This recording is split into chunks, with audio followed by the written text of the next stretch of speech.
Agora a decisão, Flamengo e Fluminense pelas oitavas de final da Copa do Brasil. Pedro pode estar indo para o banco, entenda por quê. E atualizações aí do mercado da bola. Essa próxima janela promete ter muitas mexidas no time do Flamengo e vamos falar um pouquinho sobre essas contratações aqui. Saudações rubro-negras, fala aí galera do Flanagem Rubro-Negro, meu nome é Alan Castro, estou aqui mais uma vez para trazer notícias do mais querido para você, torcedor rubro-negro. Por isso, desde já, peço aqui aqueles que não são inscritos no canal que se inscrevam, aqueles que também já são inscritos que curtam, compartilhem, comentem. Essa troca aí de ideias, de opiniões é importante aí para o nosso trabalho, é importante para a gente continuar falando sobre Flamengo, né? E eu vou deixar aqui embaixo também o nosso Instagram, por lá a gente traz informações do Flamengo também, algumas questões mais irreverentes, de memes, de piadas, então convido a todos a seguir-nos lá também. Beleza, galera? Então vamos falar um pouquinho sobre esse pré-jogo aí de Flamengo e Fluminense, que vai acontecer amanhã, né, às 20 horas, horário de Brasília. Flamengo e Fluminense pelo Maracanã. O primeiro jogo ficou 0-0, o que foi um resultado muito injusto pelo nível de futebol apresentado pelo Flamengo. Aliás, uma das poucas partidas que eu elogio neste ano do Flamengo, no aspecto geral, mesmo com a antiga comissão técnica. O Flamengo pressionou, o Flamengo sufocou o Fluminense, o Flamengo não deixou o Fluminense jogar, deixou o Fluminense desconfortável. E esse é um ponto fraco da equipe Fluminense, que quando está desconfortável, que não consegue sair jogando, ele não apresenta nenhum tipo de perigo, né? E foi mais ou menos aí o cenário, o roteiro dessa partida muito boa do Flamengo, né? Por pouco a gente não chegou ao gol, por várias situações, principalmente no primeiro tempo. E aí no segundo tempo, mesmo quando passamos a ficar com um jogador a mais, né? O Felipe Melo foi expulso, isso mudou um pouco a estratégia do Fluminense, que se fechou a sua estratégia para se defender bem lá atrás e conseguiu fazê-lo com êxito, tanto que o jogo terminou 0-0, e por vezes tentava atacar o Flamengo, surpreender para tentar resolver o jogo.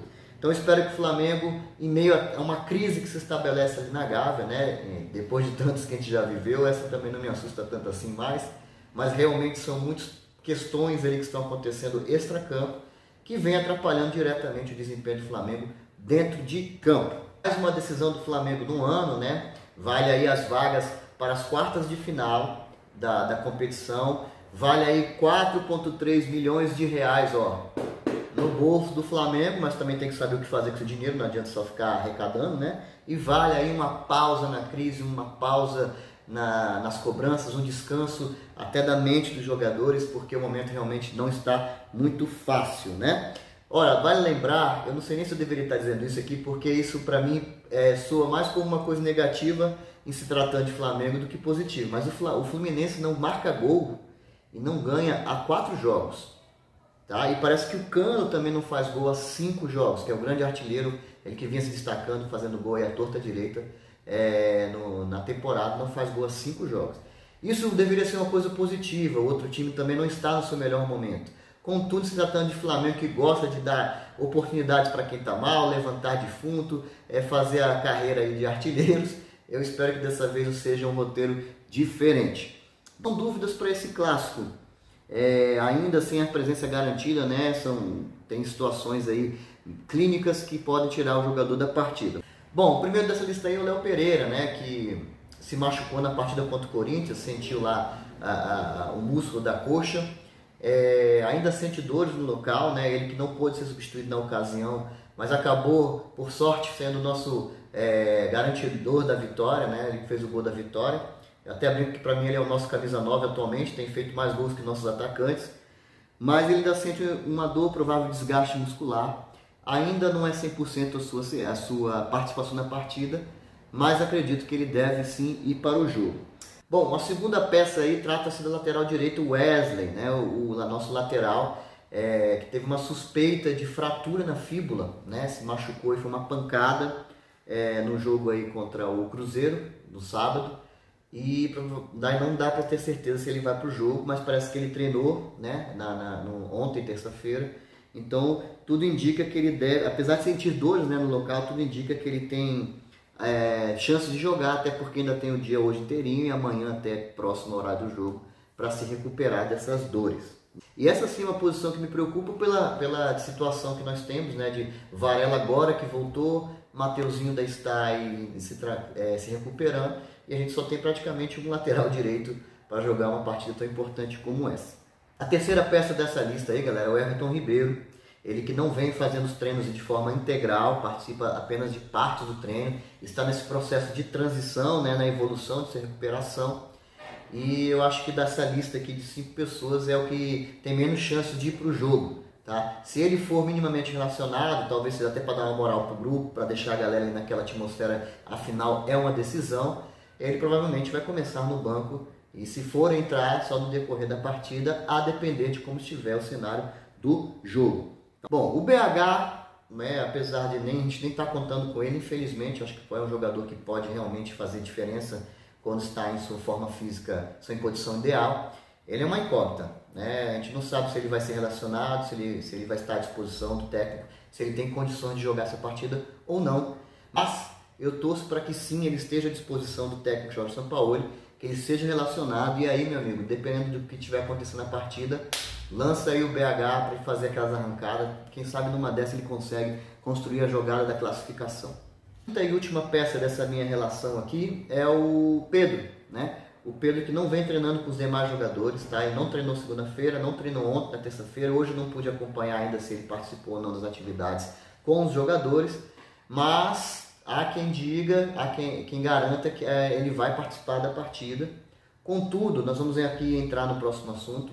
Ele deve ir para o banco de reservas, né? Parece que já há uma avaliação da comissão técnica de Jorge Sampaoli, né, e os seus auxiliares ali, que de fato o Flamengo, nesse sistema tático, nessa forma de jogar do Jorge Sampaoli, não dá para jogar, não dá para entrar com Pedro e Gabriel ao mesmo tempo, né? Parece que se perde uma peça, né? Pedro realmente não está jogando bem nessas últimas partidas do Flamengo, nesse sistema aí, desde que o Jorge Sampaoli chegou. O sistema parece que não favorece muito as características do Pedro. Ele que não tem uma característica de se movimentar muito na partida, a mobilidade dele é muito reduzida, tão pouco ele consegue às vezes com velocidade cobrir ali alguns espaços, né, quando se faz essa pressão ali alta em cima do adversário. Não sai muito também para buscar o jogo, então isso tem assim, feito com que o seu desempenho tenha sido fraco nesses últimos jogos. Mas para ser justo também, o Flamengo não tem conseguido jogar com as suas principais peças criativas, como Arrascaeta, Everton Ribeiro, entre outros. Então a bola não tem chegado muito no Pedro para ele tentar alguma coisa. E quando chega, às vezes é uma bola muito torta, está muito fora ainda da grande área. Não é a característica do Pedro pegar essa bola, sair driblando em velocidade, jogar para frente e fazer o gol. Então com isso, a avaliação hoje é que o Pedro tem grandes chances de ir para o banco nessa partida contra o Fluminense. Pode ser algo positivo, porque com isso talvez o time fique um pouco mais dinâmico, um pouco mais veloz, para um adversário que a gente precisa que o time seja mais veloz, mais intenso, né? Eu espero que dentro dessas milhares de crises, entre esses vários problemas que o Flamengo tem no momento, o Pedro não se sinta assim desvalorizado, desmotivado e crie um outro problema para o Flamengo neste momento, até porque ele tem gente na Europa de olho e eu não acho que o Flamengo deva abrir mão do Pedro nesse momento de jeito nenhum. Falando um pouco dessa parte criativa aqui, vamos falar de Arrascaeta. Parece que esse sim está garantido no jogo, ele vai para o jogo, né? E vai ser um grande reforço para o Flamengo. Como eu falei, o Flamengo estava pecando muito em criatividade, né? E faz muita falta, claro, o Arrascaeta em qualquer time, né? É um cara que pode numa jogada definir a partida, porque ele consegue pensar rápido, colocar o companheiro na cara do gol, e esse às vezes é o gol da vitória, é o gol da classificação. Ano passado, por exemplo, né, a virada de chave do Flamengo foi justamente na Copa do Brasil contra o Atlético Mineiro. O Flamengo também não via bem, tinha acabado de trocar treinador e tal, os jogadores não estavam respondendo, a torcida estava desconfiada, mas aí fizeram o tal de bem-vindo ao inferno ali, aquela atmosfera do Maracanã, e o Flamengo conseguiu a partir dali dar aquela virada de chave e começou a crescer, evoluir demais na competição, principalmente nas Copas Brasil, Copa do Brasil e Copa Libertadores. Então, apesar do Fluminense também jogar fazendo o Maracanã na sua casa, né, e a gente consiga essa classificação em meio a tantas dúvidas, tanta desconfiança, e a gente segue aí na competição, que vai ser bom para o bolso, vai ser bom para a cabeça e vai ser bom para o desempenho esportivo. Beleza? Falando um pouco aí sobre o Arrascaeta, ele fez uma publicação em suas redes sociais, né, com os seguintes dizeres: como diz a frase, juntos somos mais fortes. Semana de decisão. Colocou as mãozinhas assim, vamos fazer tudo de novo, e os 2 coraçãozinhos, um vermelho e um preto. Então aí o Arrascaeta, está voltando agora, ele acaba fazendo também, exercendo uma espécie de liderança, né, porque ele chegou também em 2019, né, com aquele grupo que foi muito campeão, que ainda tem ali uma essência, uma importância, né, nos bastidores do futebol. E quem sabe ele pode exercer uma influência positiva, técnica com certeza ele faz, uma mensagem motivadora como essa, de como eu acabei de falar, né, quem sabe a gente consegue fazer tudo de novo, repetir o feito que fizemos ano passado. Então, galera, teve essa informação aí de que ia ter uma conversa aí antes dessa decisão entre a comissão técnica e os jogadores, para eles conversarem sobre tudo que está acontecendo, abrir um espaço para a galera desabafar, colocar o que está incomodando, né? Mas a informação, alguns youtubers, alguns jornalistas trouxeram a informação que sim, houve essa conversa, só que o Vene Casagrande, que é um cara que está sempre bem relacionado, tem boas fontes lá dentro, garantiu que essa conversa não existiu, por conta do horário que terminou o treino, o jogador já tinha ido embora, que não deu tempo, etc. Enfim, teve uma justificativa. Vamos partir do princípio que de fato houve essa conversa, que houve essa lavagem de roupa suja aí, que houve esse espaço para que as pessoas coloquem suas opiniões, que se resolvam esses conflitos. Gente, é comum em qualquer instituição, em qualquer empresa, em qualquer trabalho, que existam sim alguns desentendimentos, alguns desafetos, ruídos aí na comunicação, grupinhos que se formam, que não se dão bem com aquele outro grupo X, até aí tudo isso é normal. Mas também é normal que isso cesse, que isso acabe e que isso não atrapalhe o desempenho, as entregas da empresa, da instituição e, nesse caso, da equipe de futebol, que é o que está mais incomodando a torcida, a mídia em geral, né? Tudo bem ter grupo, tudo bem ter desentendimento, mas aí se resolve essa conversa e dentro de campo, meu amigo, é uma coisa só. É uma equipe só, é um grupo só, é um objetivo para todos. Então, neste ponto, cabe a quem o cabeça dessa galera aí, quem chefia tudo, né, resolver essas questões, seja com conversa, seja com disciplina, seja com cobrança, seja com pagando sapo, que às vezes também é preciso, né? E aí, nesse caso, o Jorge Sampaoli, eu não sei até que ponto ele tem respaldo aí dessa diretoria, uma diretoria que já se mostrou, já falei sobre isso aqui, por diversas vezes, que quando o negócio começa a ficar complicado, a feder, eles viram as costas, deixam queimar o treinador, se tiram de campo, desaparecem e até que chegue outro e tome o lugar do antigo. Aí sim que eles vão falar mal e vão se posicionar. O que é patético uma postura como essa, é totalmente amadora, né? Que é o que falta para a gestão do Flamengo nesse departamento de futebol. A gente tem uma gestão que vem, estamos sempre aqui elogiando, trazendo números impressionantes dessa gestão mais financeira, orçamentária, né, de resultados que o Flamengo tem tido, de lucro, enfim, de receitas, mas essa parte do futebol, do comando, realmente está absurdo, né? São erros atrás de erros que essa diretoria e os jogadores têm cometido, e parece que fica por isso mesmo. Então tomara que sim, o Jorge Sampaoli, que está tentando, na minha opinião, e isso a gente tem que reconhecer e elogiar, resolver essa questão.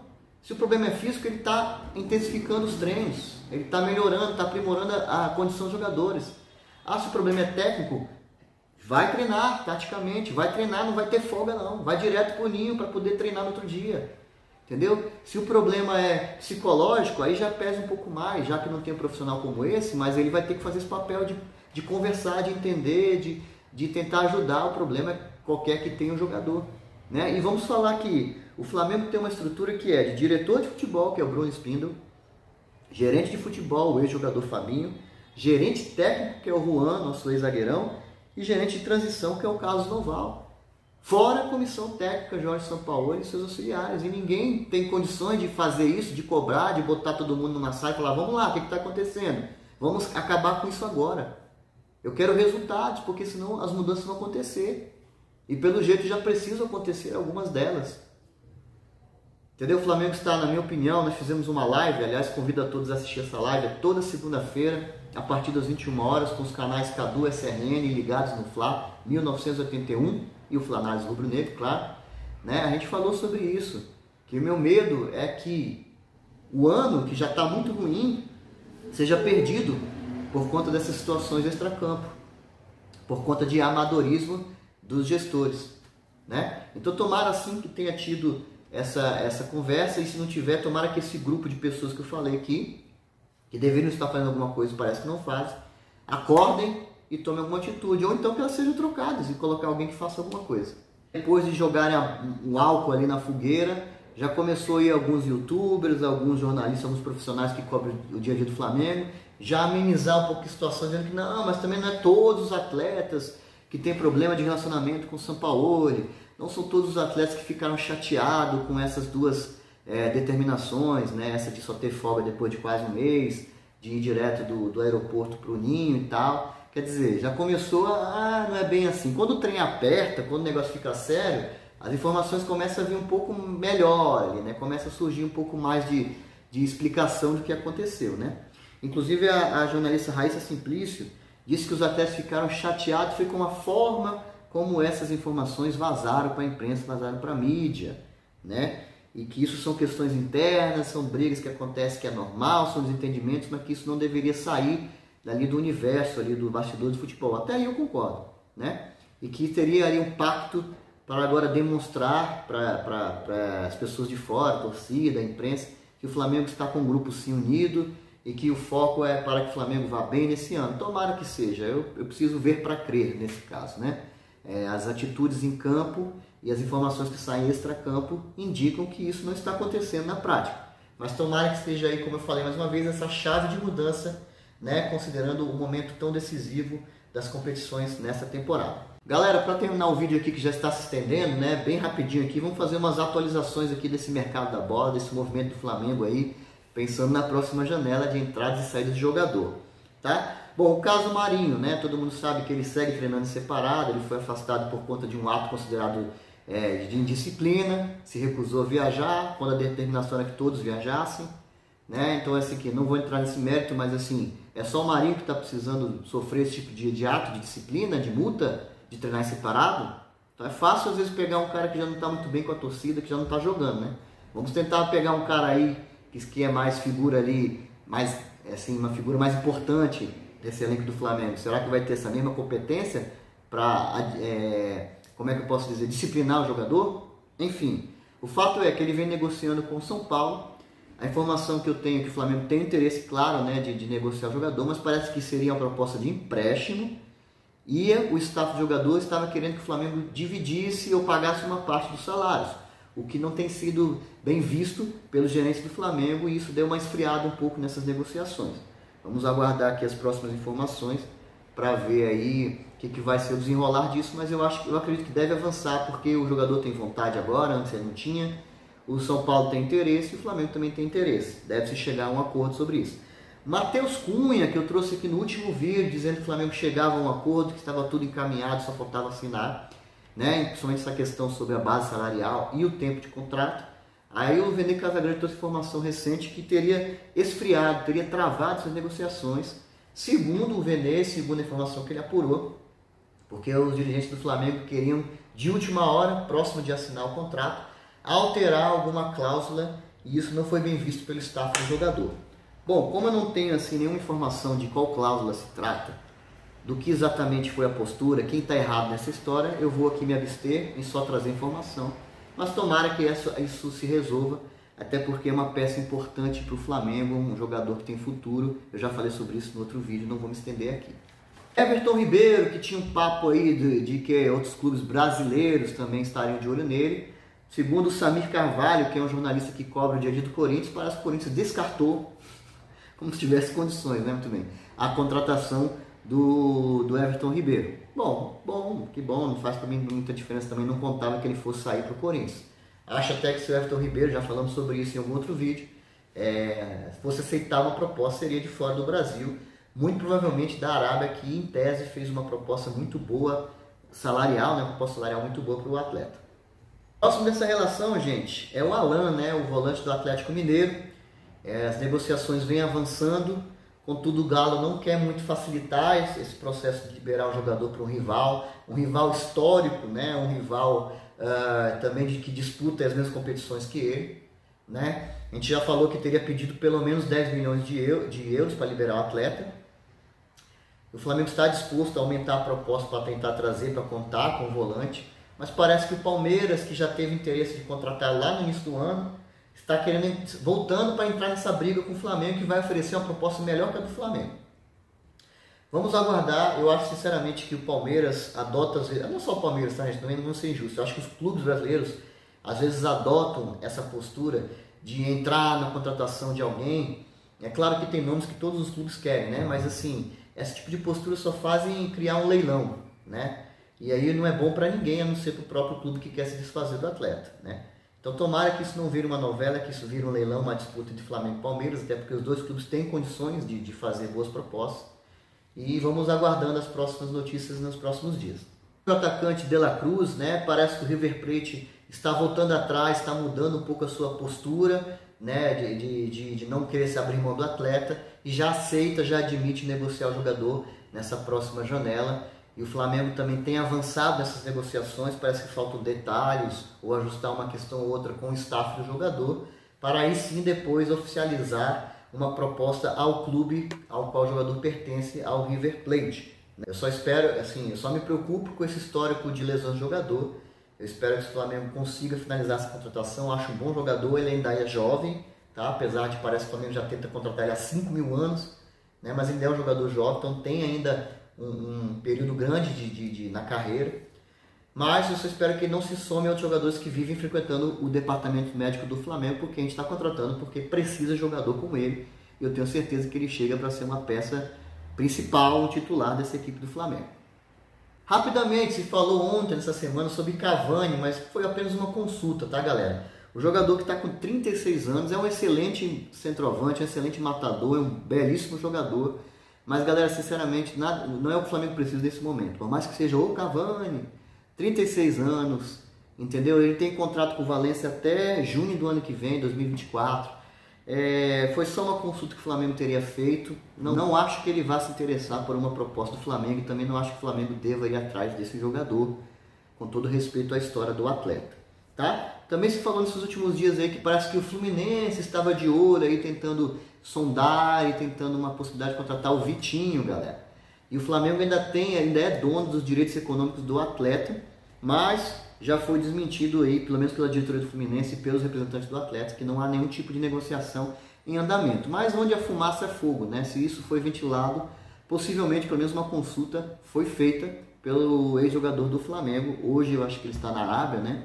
Parece que também tinha um time do México que também sondou a possibilidade de contar com um jogador, com um atleta, mas que a família não quer nesse momento sair da Arábia. Galera, essas foram as informações de hoje, espero que vocês tenham gostado, espero que vocês tenham ficado conosco até aqui, esse ponto do vídeo, né? Amanhã é decisão, se tudo correr bem vai dar Mengão. Meu placar para esse jogo é 2-1 para o Flamengo. Saudações rubro-negras, até o próximo vídeo, se inscreva no canal, valeu!